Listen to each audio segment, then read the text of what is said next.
Infinix কিন্তু তাদের একটি লেটেস্ট গেমিং ফোন লঞ্চ করে দিয়েছে একবারে গেমারদের উদ্দেশ্য করে, এবং সেটি কিন্তু ইনফিনিক্স GT 10 Pro। তো ফোনটি সম্পর্কে কিন্তু আমরা টুকটাক সকলেই জানি। তো আজকে আমরা বিস্তারিত আলোচনা করবো এই ফোনটি সম্পর্কে, এবং ফোনটি বাংলাদেশে কিন্তু এখন আনঅফিসিয়ালি অ্যাভেলেবেল রয়েছে এবং কেমন প্রাইস পয়েন্টে রয়েছে, এবং ফোনটি আপনাদের জন্য আসলে কি এই প্রাইস পয়েন্টে ভালো হবে কিনা, তো সেই সব সম্পর্কে আজকে বিস্তারিত আলোচনা হতে যাচ্ছে। তো সম্পূর্ণ ভিডিওটুকু দেখবেন। আমি থাকছি সাব্বির আপনাদের সাথে, আপনারা দেখছেন Tech Boy video. First of all guys, Infinix GT 10 Pro ফোনটি যেহেতু গেমারদের উদ্দেশ্য করে বানানো এবং একটি গেমিং ফোন, এর লুকসটাও কিন্তু পুরোপুরি একটি গেমিং ভাইবসে রাখা হয়েছে। অর্থাৎ ব্যাক সাইডটি দেখলে আপনারা কিন্তু ভাবতে পারেন যে নাথিং ফোনের মতো হচ্ছে ভিতরের পার্টস গুলো দেখা যায়, কিন্তু সেরকম না। এটার ব্যাক সাইডটাই কিন্তু এরকম গেমিং টাইপ করে ডিজাইন করা হয়েছে, এবং ব্যাক সাইডটি থাকছে গ্লাসের এবং ফ্রেমটিকে থাকছে প্লাস্টিকের। এবং ব্যাক সাইডে কিন্তু আমরা একটি বড় একটি ক্যামেরা বাম দেখতে পারবো, যেখানে কিনা ট্রিপল ক্যামেরা সেটআপ রয়েছে এবং একটি LED ফ্ল্যাশেরও সাপোর্ট রয়েছে। কিন্তু LED ফ্ল্যাশের সাইডে কিন্তু আরো কয়েকটা LED স্ট্রিপ লাইট ইউজ করা হয়েছে, যেগুলো আপনারা নোটিফিকেশন অথবা বিভিন্ন মেসেজ এইসবের নোটিফিকেশন লাইট হিসেবে ইউজ করতে পারবেন।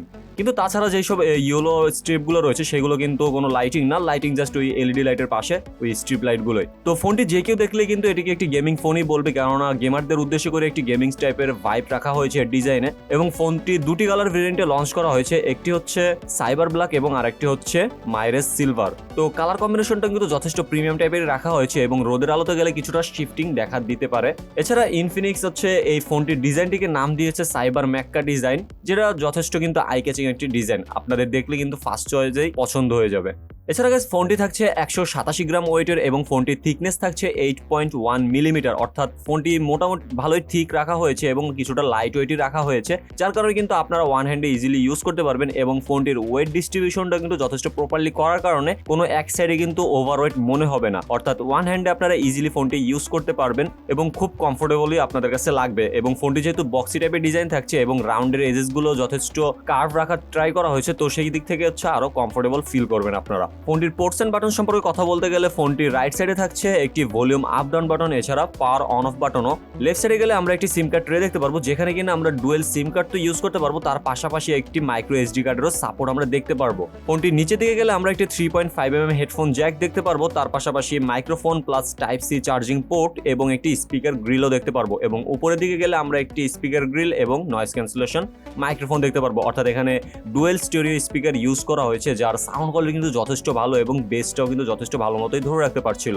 তো গাইস, ফোনটিতে কিন্তু কোনো সাইড মাউন্টেন ফিঙ্গারপ্রিন্ট সেন্সর নাই, এটাতে আন্ডার ডিসপ্লে ফিঙ্গারপ্রিন্ট ইউজ করা হয়েছে। অর্থাৎ পুরোটা একটা গেমিং টাইপের ভাইব রাখা হয়েছে। তার পাশাপাশি যেমন 3.5mm হেডফোন জ্যাকটাও কিন্তু প্রোভাইড করা হয়েছে। এছাড়া গাইস, এর চার্জিং কেবলটা কিন্তু এল শেপে থাকছে, যাতে কিনা হচ্ছে গেমারদের হচ্ছে চার্জে দিয়ে গেম খেলতে কোনো রকমের অসুবিধা না হয়। তো ফোনটি পুরোটাই কিন্তু বিল্ড আপ করা হয়েছে গেমারদের মাইন্ডসেট হিসাবে। এবার গাইস, ফোনটির ডিসপ্লে সম্পর্কে যদি কথা বলতে যাই, ফোনটিতে কিন্তু একটি 6.67 ইঞ্চিসের একটি অ্যামোলেড ডিসপ্লে প্রোভাইড করা হয়েছে, যাতে কিনা 1 বিলিয়নের কালার সাপোর্ট রয়েছে। এছাড়া ফোনটিতে থাকছে 120 হার্জের রিফ্রেশ রেট, তার পাশাপাশি 900 নিটসের পিক ব্রাইটনেসেরও সাপোর্ট রয়েছে। অর্থাৎ ইনডোরে এবং আউটডোরে কিন্তু আপনারা ফোনটি ইজিলি ইউজ করতে পারবেন, কোনো রকমের হচ্ছে ব্রাইটনেস জনিত সমস্যা দেখা দেবে না। কিন্তু ডিরেক্ট সানলাইট যদি ফোনের উপরে পড়ে তখন কিছুটা স্ট্রাগল করছিল, বাট আহামরি অতটাও ডিস্ট্রাকশন দিবে না। এছাড়া ফোনটির ডিসপ্লের কোয়ালিটি কিন্তু যথেষ্ট শার্প এবং ক্লিয়ার থাকছে। এখানে 1 বিলিয়নসের কালার সাপোর্ট আমরা দেখতে পারবো এবং যথেষ্ট স্যাচুরেটেড কালারে কিন্তু এই ডিসপ্লে থেকে প্রোভাইড করছিল। এছাড়া ফোনটিতে কিন্তু আপনারা যে কোনো কন্টেন্ট খুবই কালারফুল ভাবে দেখতে পারবেন, কেননা ফোনটিতে 395 ppi ডেনসিটি রয়েছে, যার কারণে কিন্তু যথেষ্ট ভালো ন্যাচারাল টাইপের হচ্ছে কালার প্রোভাইড করে থাকে। এবং ডিসপ্লেটা যথেষ্ট শার্প, যার কারণে হচ্ছে কন্টেন্ট গুলো দেখে আপনাদের কাছে যথেষ্ট আই ক্যাচিং লাগবে। এছাড়া গাইস, বিভিন্ন গেম টেম খেলার ক্ষেত্রেও কিন্তু আপনাদের ডিসপ্লেটা অনেকটাই হেল্প করবে। এবং যেহেতু মোটামুটি ভালোই বড় টাইপের একটি ডিসপ্লে থাকছে, তো আপনারা সবকিছু ইজিলি করতে পারবেন। এবং 120 হার্জের রিফ্রেশ রেট রয়েছে, মাল্টিটাস্কিং আপনাদের কোনো রকমের সমস্যা দেখা দিবে না তেমন একটা, তো যথেষ্ট স্মুথলি আপনারা ইউজ করতে পারবেন।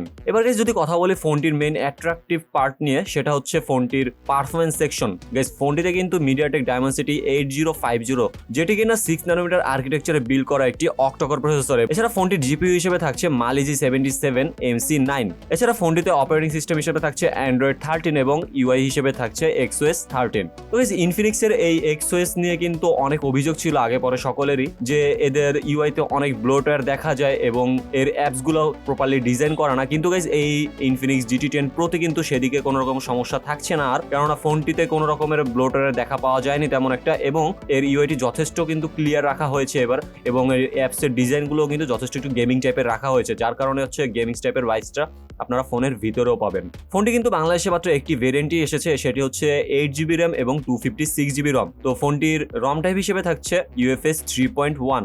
এছাড়া মাইক্রো SD কার্ডের সাপোর্টও আপনারা তার পাশাপাশি পেয়ে যাচ্ছেন। তো বেস ভেরিয়েন্টে যেহেতু থাকছে 8GB, এছাড়া হেভি একটা প্রসেসর ইউজ করা হয়েছে, তো আপনাদের মাল্টিটাস্কিং করতে কোনো রকমের সমস্যা দেখা দিবে না। অনেকগুলো অ্যাপস আপনারা একসাথে ব্যাকগ্রাউন্ডে রান করতে পারবেন, কোনো রকমের ল্যাগি ভাব দেখা দিবে না। এবার যদি গাইস কথা বলি ফোনটির এই প্রাইস সেকশনটাকে নিয়ে, অর্থাৎ এই 8GB 256GB ভেরিয়েন্টের এই GT10 Pro ইন্ডিয়াতে কিন্তু আপনারা পেয়ে যাবেন মাত্র ইন্ডিয়াতে লঞ্চ হয়েছে 20,000 রুপির নিচে, অর্থাৎ 19,000 রুপির মধ্যে। কিন্তু বাংলাদেশে যদি সেই প্রাইস পয়েন্টটা হিসাব করা হয় তাহলে প্রায় 25,000 টাকার মধ্যে পাওয়া যাওয়ার কথা ছিল, অর্থাৎ আনঅফিসিয়ালি। কিন্তু এখন বর্তমানে বাংলাদেশে এটা অ্যাভেলেবেল রয়েছে 29-30,000 টাকা এরকম প্রাইস পয়েন্টে। তো যেহেতু রিসেন্টলি লঞ্চ হয়েছে বাংলাদেশে, তো সেই ক্ষেত্রে প্রাইসটা একটু হাই হয়েছে। তো কিছুদিন গেলে প্রাইসটা অনেকটাই কমে আসবে, তখন কিন্তু আপনারা ফোনটিকে চয়েস করতে পারেন। তো এবার যদি কথা বলি এই মিডিয়াটেক ডাইমেনসিটি 8050 আপনাদের কেমন পারফরমেন্স প্রোভাইড করবে, তো এটি কিন্তু আহামরি একেবারে প্রফেশনাল টাইপের গেমিং ফোন না। এটি এখন বর্তমানে বাংলাদেশে যে 30,000 টাকা প্রাইস পয়েন্টে যেসব ফোনগুলো রয়েছে, তো সেই সব ফোনগুলোকে কিন্তু এটি বিট করতে পারবে, অর্থাৎ এই চিপসেটের মাধ্যমে এরকম টাইপেরই গেমিং ফোন এটা। তো হাই লেভেলের এতটা এক্সপেকটেশন রাখা ঠিক হবে না, অর্থাৎ আপনারা এভারেজ মিডিয়াম লেভেলের থেকে একটু হাই লেভেল পর্যন্ত ওই টাইপের আপনারা গেমিং পারফরমেন্স এখান থেকে পেয়ে যাবেন। যেমন আপনারা পাবজি কিন্তু 90 FPS এর সাপোর্টও পেয়ে যাবেন এবং খুবই স্মুথলি খেলতে পারবেন। ফ্রি ফায়ার টাইপসের এইসব গেমগুলো খুব ভালো আল্ট্রা সেটিংসে খেলতে পারবেন, কোনো রকমের সমস্যা দেখা দেবে না। লং টাইম ধরে আপনারা গেম খেলতে পারবেন। আর হিটিং ইস্যু টুকটাক দেখা যায়, তেমন বেশি একটাও না। এছাড়া প্রসেসরটির আন্তত বেঞ্চমার্ক আমরা পেয়েছি 7,14,000-এর আশেপাশে। এছাড়া গাইস ফোনটিতে কিন্তু গেমিং এক্সপিরিয়েন্সটা আরেকটু ভালো করার জন্য এখানে কিন্তু এক্স এরিনা এর সাপোর্ট প্রোভাইড করা হয়েছে, অর্থাৎ এর মাধ্যমে আপনারা গেমগুলো যথেষ্ট ভালো সেটিংসে আপনারা সাপোর্ট করতে পারবেন এবং অনেক ভালো গেমিংস এর ফিচারসও আপনারা পেয়ে যাবেন। তো এক কথা বলা যেতে পারে যে আপনারা এভারেস্ট টাইপের যদি ভালো টুকটাক গেমার হয়ে থাকেন তাহলে কিন্তু এই ফোনটি আপনাদের জন্য একেবারে দুর্দান্ত হবে, অর্থাৎ 30,000 টাকা প্রাইস পয়েন্টে এখন যত ফোন আছে সেগুলোকে গেমিং এর দিক থেকে এটি ইজিলি বিট করে দিবে। এবার যদি কথা বলি ফোনটির ক্যামেরা সেকশন নিয়ে, তো এটি যেহেতু একটি গেমিং টাইপসের ফোন বলা যেতে পারে, তো ক্যামেরা সেকশনে তেমন একটা আহামরি প্রায়োরিটি থাকছে না, তো মোটামুটি টাইপেরই থাকছে। যেমন ব্যাক সাইডে ট্রিপল ক্যামেরা সেটআপ থাকছিল, যার মেইন ক্যামেরাটি থাকছে 108 মেগাপিক্সেলের এবং 2 মেগাপিক্সেলের ম্যাক্রো সেন্সর এবং 2 মেগাপিক্সেলের ডেপথ সেন্সর। তো ডেলাইট কন্ডিশনে কিন্তু আমরা এই 108 মেগাপিক্সেলের মাধ্যমে যথেষ্ট ভালো এবং ক্লিয়ার শার্প ইমেজ পেয়ে যাব এবং যথেষ্ট ন্যাচারাল টাইপেরই কিন্তু রাখার ট্রাই করছিল এবং নাইট কন্ডিশনে মোটামুটি ভালো ছবি প্রোভাইড করে, কিন্তু নাইট মোড অন করে নিলে আরেকটু ভালো শার্প ইমেজ আপনারা পেয়ে যাবেন। এবং যেহেতু এটি একটি গেমিং টাইপসেরই ফোন, সেই ক্ষেত্রে ক্যামেরার দিকে অতটা প্রায়োরিটি দেওয়া হয়নি, যার কারণে আলট্রা ওয়াইডটি এখানে মিসিং রয়েছে। এছাড়া ম্যাক্রো সেন্সর এবং ডেপথ সেন্সরের মধ্যে আপনারা টুকটাক ভালো ছবি তুলতে পারবেন, এগুলো তো তেমন একটা কাজেরও না যা আমরা জানি। এছাড়া 4K 30 FPS পর্যন্ত আমরা এখান থেকে ভিডিও শুট করতে পারবো, যেটা কিনা মোটামুটি স্টেবল, কিন্তু 1080-তে 60 FPS আপনারা বেশি স্টেবল ভিডিও পারবেন এবং যথেষ্ট ন্যাচারাল টাইপেরই কিন্তু এইটি ভিডিও প্রোভাইড করে থাকে। এছাড়া সেলফি ক্যামেরা থেকে আমরা সেলফি ক্যামেরা হিসেবে 32 মেগাপিক্সেলের এটি ক্যামেরা পেয়ে যাব, যাতে কিনা আমরা মোটামুটি ভালো ইনডোর কন্ডিশনে সেলফি ক্লিক করতে পারবো। কিন্তু ডেলাইট কন্ডিশনে যথেষ্ট ভালো সেলফি প্রোভাইড করে, কিন্তু ইনডোর কন্ডিশনে কিছুটা ফেসটাকে স্মুথ করে দেয় এবং নাইট কন্ডিশনে গেলেও যথেষ্ট স্মুথ করে দেয়। তো এদিক থেকে কিছুটা কমতি রয়ে গিয়েছে। তো অন এন এভারেজ কিন্তু ফোনটি একেবারে গেমিং টাইপেরই ফোন বলা যেতে পারে। তো ক্যামেরার দিক থেকে অতটা প্রায়োরিটি দেওয়া আমাদের ঠিক হবে না। এছাড়া ফোনটিতে কিন্তু 5000 mAh এর একটি বিগ ব্যাটারি প্রোভাইড করা হয়েছে, যাতে কিনা 45 ওয়াটের ফাস্ট চার্জিং সাপোর্ট করবে এবং ফোনটিতে কিন্তু বাইপাস চার্জিংও সাপোর্ট করে। তো এই ব্যাটারির মাধ্যমে কিন্তু আপনারা ইজিলি একদিনের বেশি আপনারা ব্যাটারি ব্যাকআপ পেয়ে যাবেন এবং লং টাইম ধরে আপনারা ইউজ করতে পারবেন এবং দিন শেষে যায় একবার চার্জ দিলে কিন্তু আপনাদের ইজিলি হয়ে যাবে। তো এই ছিল আমাদের আজকের Infinix GT10 Pro ফোনটি রিভিউ। তো ফোনটি যেহেতু এখন বর্তমানে প্রাইসটা কিছুটা হাই, তো প্রাইসটা যখন একটু কমে যাবে তখন আপনারা ফোনটি সিলেক্ট করতে পারবেন। এখন কেনাটা অতটাও ঠিক হবে না, বাট আপনারা যদি কিনতে চান তাহলে বসুন্ধরা সিটিতে অথবা যমুনা ফিউচার পার্কে বিভিন্ন শপগুলোতে আর আশেপাশে আপনাদের যে শহরে হয়ে থাকে না কেন সেই সব শহরে আশেপাশে দোকানগুলোতে খোঁজ নিলে আপনারা পেয়ে যাবেন, এখন সবখানে অ্যাভেলেবেল রয়েছে। তো আমি সাজেস্ট করবো যখন প্রাইসটা হালকা একটু কমে যাবে তখন আপনারা নিলে এটি একটি বেস্ট চয়েস হতে পারে। তো ফোনটি আপনাদের কাছে কেমন লেগেছে অবশ্যই কিন্তু কমেন্ট করে জানাবেন এবং ভিডিওটি ভালো লেগে থাকলে অবশ্যই একটি লাইক করে দেবেন। তো দেখা হবে পরবর্তী কোনো এক ভিডিওতে, ততক্ষণ পর্যন্ত খোদা হাফেজ।